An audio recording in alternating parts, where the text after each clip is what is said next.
Hi Sagittarius, and welcome to your monthly tarot reading for October. Thank you so much for joining me today, and this is a general reading that could help any sun, moon, or rising Sagittarius. Okay, so we have the King of Chalices or the King of Cups. We have the Chariot, Major Arcana. We have the Nine of Chalices or the Nine of Cups. So the King of Cups, the bunny with his big ears and his big eyes, floating here on his throne within the water. So the King of Cups is a master of his emotions and has been able to be successful by being able to understand how emotions play a part in life, his own life and the life of others. So it's about being emotionally present, emotionally aware, and emotionally expressive, to tell people how you feel, to be sympathetic, empathetic to others, to have that tuning in sense of where people are coming from. It's to treat others with perhaps gentleness and kindness. And there's a sense when we see a water sign of going with the flow, of, maybe letting life lead you in a certain way and you roll with it, you go with it. And so with this King of Cups, if you are single and if you're in the dating game, you may be meeting someone who is sensitive, who's romantic, maybe enjoys arts, culture, someone who's a healer, someone who is, again, it's being tuned in. I think there's a very famous book, Emotional Intelligence, and that's really what the King of Cups brings to the day. Either someone within your life who is this type of gentle, loving soul, or these are attributes that you are sharing and gifting to others in a sense. So next to the King of Chalices, we have the Chariot. And the Chariot is a card of movement. It's a card of hurtling down the path toward your goals, your dreams, your hopes, your desires.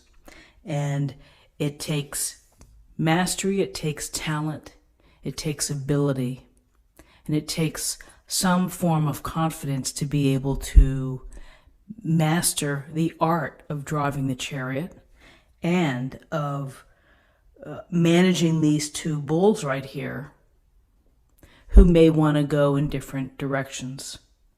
Because there's a lot of power here in front that you in your hands hold. You hold all of that power.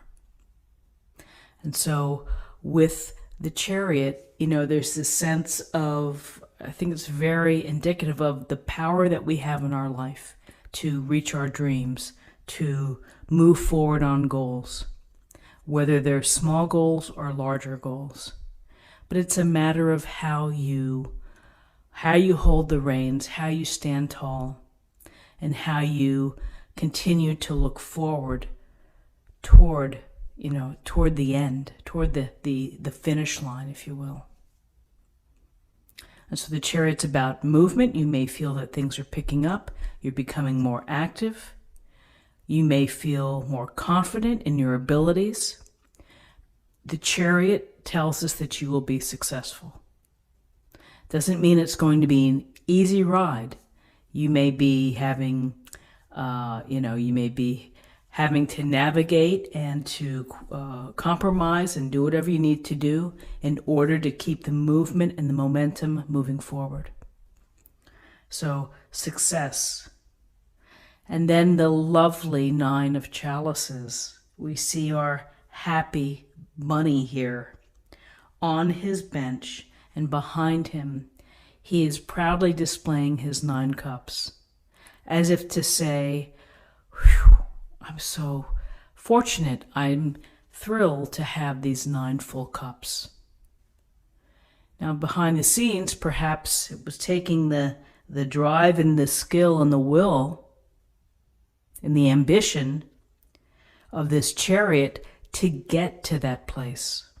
And so now sitting down, taking comfort, feeling content, feeling fulfilled by what you have accomplished, what you perhaps have acquired within your life, if you have goals that you want to reach, like buying your own home, vacations. These are legitimate desires that we have, that everyone has their own thing of what's important to them.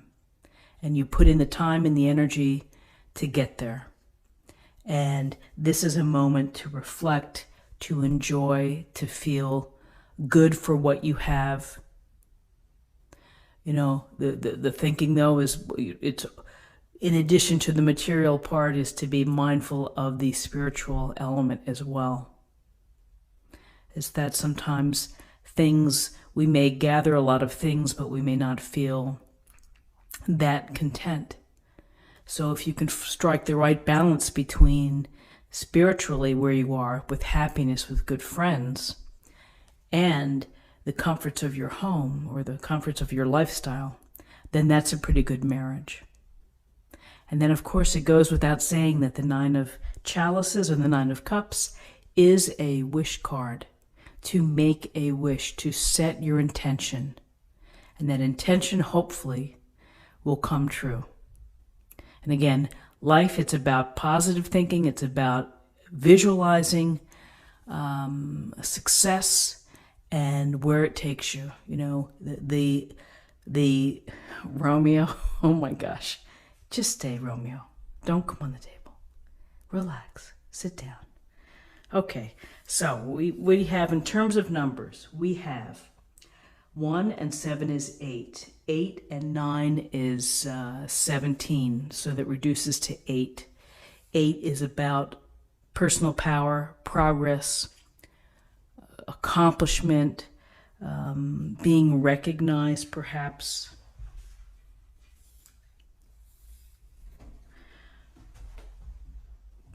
Okay, sit, Romeo. Okay, and finally, to close the reading, I'm going to choose an oracle card for an affirmation for the day.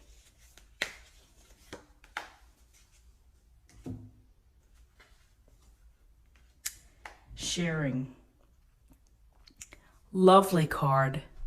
Lovely card. I think of the King of Cups or the King of Chalices with respect to sharing. It's sharing a part of your heart, of your consideration, your kindness, your gentleness. I also think of the Nine of Cups is perhaps someone who would welcome others into the enjoyment of their lifestyle, of what they have created or built. It's finding contentment with friends as well. So sharing, whether you share your time, your money, your positive energy with others, it's a powerful thing to do, is to give. So many ways to do so. So I hope that you found something helpful here today with this reading. If you did, please subscribe if you haven't already, like, share, or comment. And I look forward to seeing you tomorrow. Take care. Bye-bye.